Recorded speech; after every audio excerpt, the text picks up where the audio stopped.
पिंपरी चिंचवडमध्ये बिबट्या 6 तासांच्या अथक प्रयत्नांनंतर बिबट्याला पकडण्यात पोलीस वनविभागाला यश। चिखली कुदळवाडी परिसरात बिबट्या आल्याने एकच खळबळ उडाली आहे। आज पहाटे 5:30च्या सुमारास देहू आळंदी रोडवरील चिखली जवळ बिबट्या काही नागरिकांना दिसला, तसेच सीसीटीव्ही मध्ये कैद झाला आहे। यामुळे चिखली कुदळवाडी परिसरात भीतीचे वातावरण होते।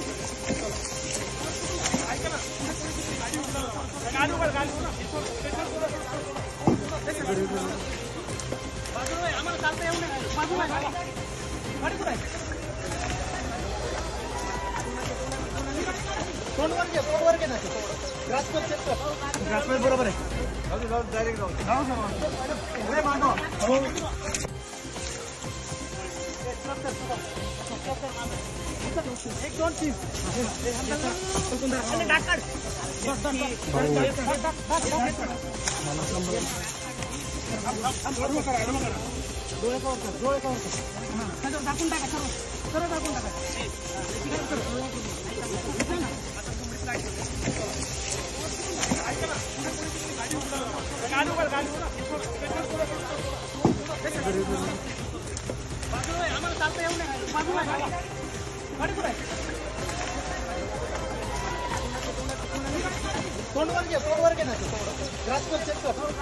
बरोबर आहे।